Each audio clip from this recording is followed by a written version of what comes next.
we continue the game analysis, and this time we are going to do something really fun because, as I said to you before, I basically encourage people to send games to me so that I can analyze their games. Excuse my drinking. And I encourage people, in fact, to send their best games to me so that they can be proud of the fact that their best games got shared on a YouTube channel. And I started it when I was still playing on chess.com, and so I uploaded a couple of analyses, and then I decided to contact a good friend of mine who happened to be an amazingly strong bullet and blitz player. Actually, he still is, but he achieved these amazing results a couple of years back on ICC, and I asked him to send me a bunch of games that he played, and I don't want to reveal his identity because I'm planning on featuring him on my stream as a secret guest, a bit like was a famous car show, Top Gear. Remember how there was a dude in Top Gear who was always wearing the helmet and no one knew who the hell he was? Now I'm planning to invite that guy to this stream and have some fun here.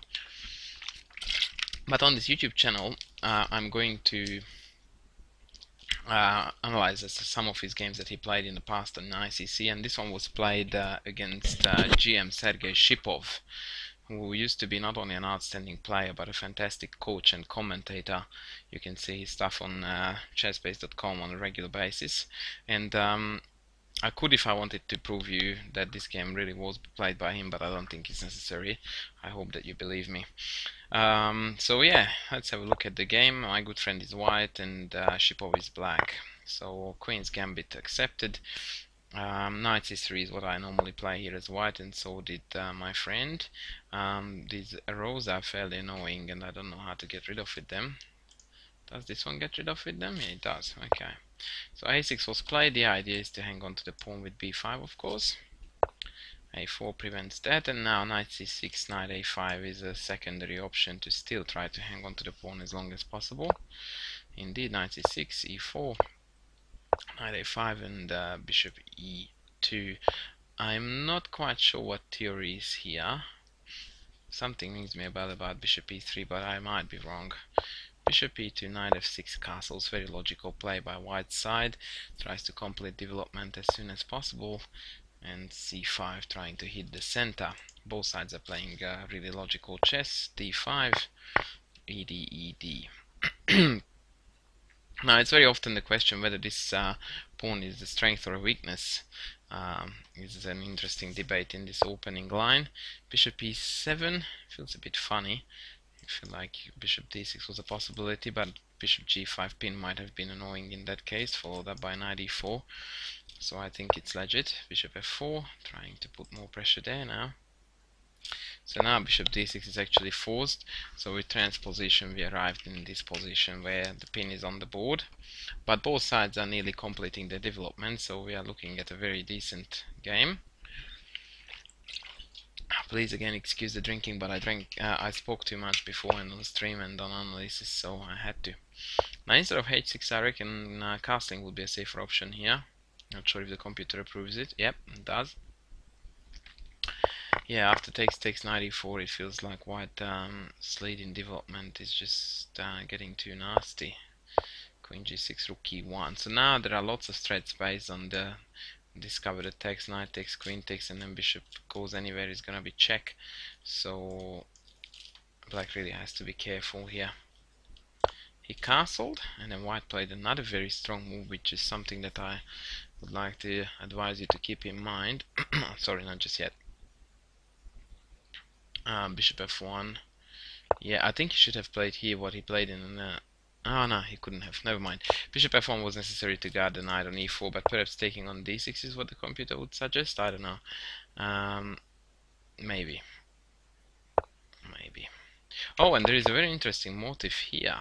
Queen e1. Wow, have a look at that, with the same concept of giving check but exploiting the unguarded piece. A very important tactical motif that everyone should look out for at all times is to keep an eye on unguarded pieces. So knight takes, and queen e1. would have been an interesting sideline, threatening with a discovered check as well as hitting the knight. Wow. Okay, so rook e1, bishop f1, rook d8, and here comes the move that I like the most in this game, rook a3. This rook lift is typical in some opening lines, but now it's very convenient that the rook can come around to the king side, because it will operate as an extra piece in the attack. And obviously black doesn't have the same resource to guard the king. And if you imagine that we cut the board in half, then you would see that black has got actually one piece on the king side versus white's 1, 2, 3, 4, 5 if the rook ever gets across. So there's a potentially large attack here developing. Knight h4 and queen g4. Now that was a very clever move by the Russian grandmaster, exactly because the attack is developing so rapidly. If the queen swap doesn't take place after rook g3, there will be simply too many pieces on the king side for white. Funnily enough, even after the queen swap, which I disagree with. Oh, what a pity.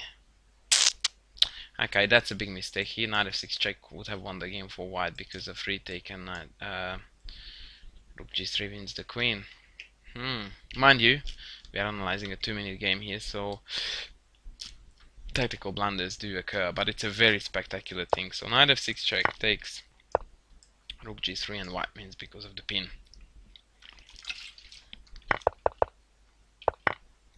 Instead he took, which was bad, and then went rook g3. So now the whole business becomes rather speculative,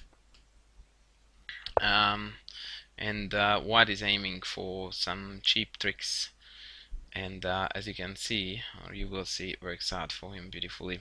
What happened was he played king h8, rook f3, and now you can already see that the rooks exert quite a lot of pressure in conjunction with the knights. So yeah, this is definitely a force to reckon with, and bishop e8 was a gross error. After knight g6 check, now white at least is equal, but even here black should have been on his guard and should have played king g8, after which, yeah, take and takes is roughly equal, I would say.